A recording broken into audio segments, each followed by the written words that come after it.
estou agora nesse momento a poucos metros da casa do Bolsonaro, no escritório de uma empresária amiga nossa.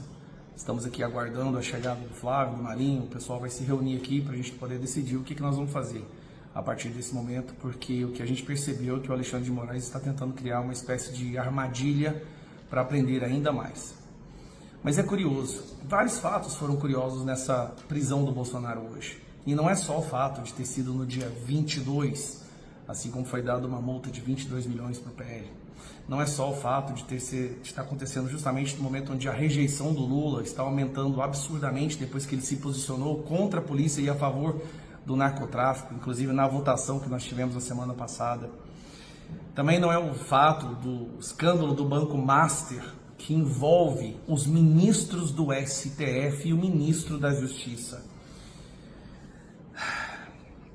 Nós temos aí também a Flop 30, que precisava ser esquecida, alguma cortina de fumaça precisava ser criada para que o Brasil não ficasse falando do maior fiasco internacional que já aconteceu no Brasil, ou então a CPMI do INSS, que se aproxima cada vez mais do irmão do Lula, ou o fato do advogado-geral da União, que foi indicado para o STF, ter prevaricado, cometido crime para proteger o irmão do Lula enquanto ele roubava os velhinhos, ou também a CPI do crime organizado, que se aproxima cada vez mais das bases do PT e da esquerda.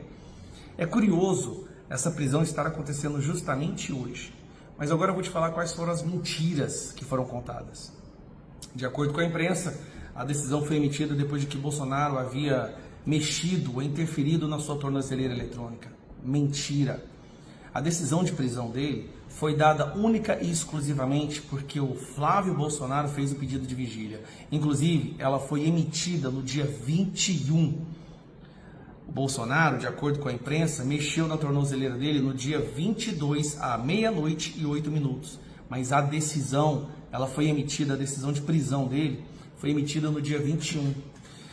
Argumentos da decisão: risco de fuga. Um homem de 70 anos que mal consegue andar, que vomita todo dia, crises de soluço que duram 23 horas, ia fugir como se tem policial dentro do próprio quintal da casa dele? Se o condomínio dele está cercado por policiais, isso porque foi com o Alexandre de Moraes determinou, justamente porque lá atrás ele considerava que havia um risco de fuga, já que a casa do Bolsonaro fica a 15 minutos da embaixada americana ou de algumas outras embaixadas. 70 anos, um cara que deveria estar no hospital sendo tratado, estava prisioneiro em sua casa, sem poder usar rede social, sem poder dar entrevista, coisa que nenhum outro criminoso no Brasil jamais teve. Então não havia risco de fuga algum. Aí, agora, para mim é o ponto mais crucial. Alexandre de Moraes acabou de criar um precedente para criminalizar vigília religiosa. O Flávio pediu para que os apoiadores do Bolsonaro e parlamentares viessem à frente da casa dele no sábado, nem é à frente, tá? É uns 100 metros de distância, é o outro lado da rua, para a gente poder fazer uma oração para melhorar a saúde do Bolsonaro, uma oração pela saúde. E ele caracterizou isso como reunião ilícita, seguindo o modus operandi das manifestações do 8 de janeiro.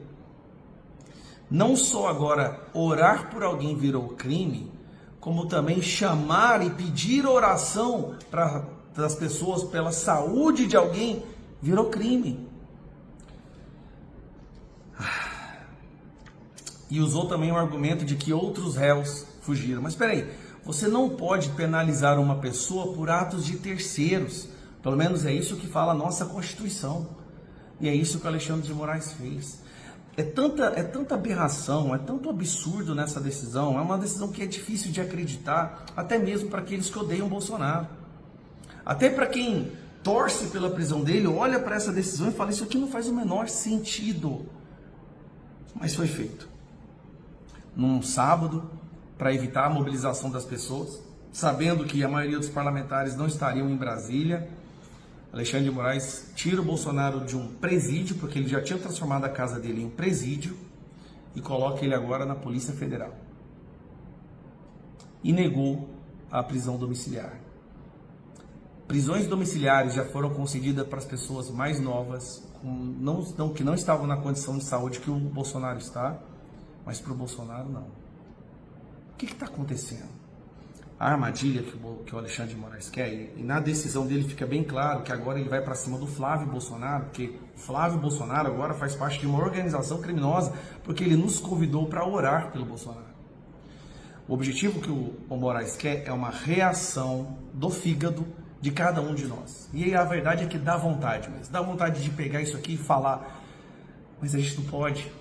Porque o que ele mais quer é uma reação mais acalorada, mais enérgica de nós, apoiadores do Bolsonaro, para que ele possa mandar prender cada um de nós.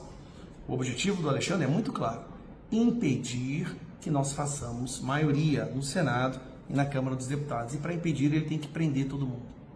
Então eu peço, isso nós já conversamos entre nós, agora vai chegar aqui o Flávio, o Marinho, eu peço para que todos os parlamentares tenham muito cuidado.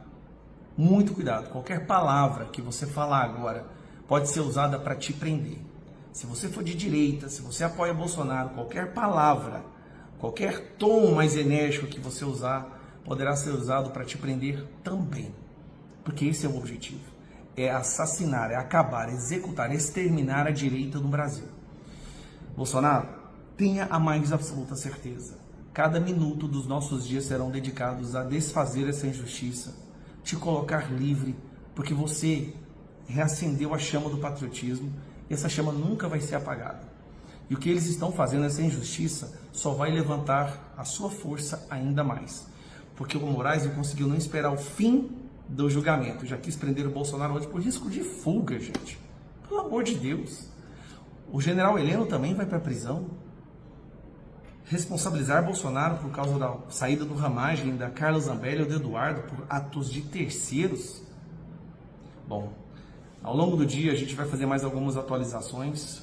Nós estamos aqui aguardando, já chegaram vários deputados, eu estou numa sala separada, mas nós não vamos desistir.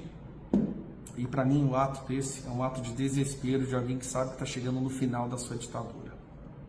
Lula tinha só uma chance, gente, uma chance de resgatar um pouquinho de credibilidade depois dessas sequências de vergonhas, de vexames, de tragédias que foi a Flop 30, que seria o documento final. Só para você entender, todas as vezes que acontece uma COP, os países se reúnem para fazer uma espécie de um documento de promessas, de compromisso, daquilo que eles vão fazer para diminuir a emissão de gases poluentes, diminuir o uso de combustíveis fósseis, de preservar o meio ambiente. E aí cada um volta para sua casa com a intenção, através de um documento, de seguir aqueles novos parâmetros. Hoje foi apresentado o documento da COP30, ou melhor, da Flop 30. Essa era a chance do Lula falar: olha pessoal, tá vendo toda essa merda que aconteceu? Toda essa vergonha? Valeu a pena, porque o objetivo foi alcançado. O documento veio vazio praticamente. Os países não querem se comprometer à principal proposta, que é a diminuição do consumo, do uso de combustíveis fósseis, que é, de acordo com as teorias da mudança climática e do aquecimento global, desse pessoal aí, né? Como é que fala? Os ditadores climáticos, é a teoria de que o que causa o aquecimento global é justamente a emissão de gases através da combustão de combustíveis fósseis. O resultado foi terrível. Frustrados em relação a esse texto do pacote multirão, que a gente vem falando aqui há vários dias. Havia uma expectativa muito grande que houvesse uma menção direta ao fim gradual do uso de combustíveis fósseis, né, o chamado mapa do caminho para essa eliminação gradual, e também ao fim do desmatamento.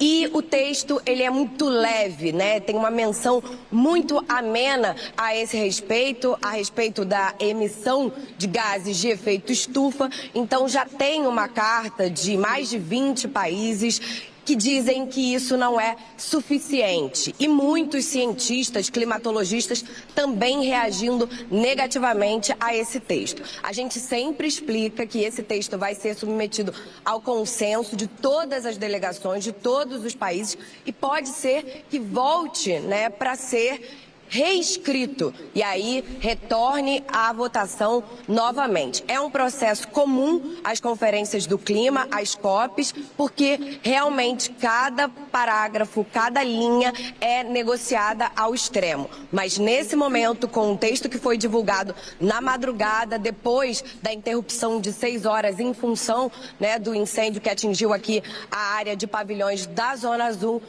Só um detalhe. Ficou 6 horas parada a COP30 ontem porque pegou fogo como nunca aconteceu antes em nenhum evento internacional dessa magnitude. E logo depois eles tentaram assinar um documento para diminuir o uso de combustíveis fósseis.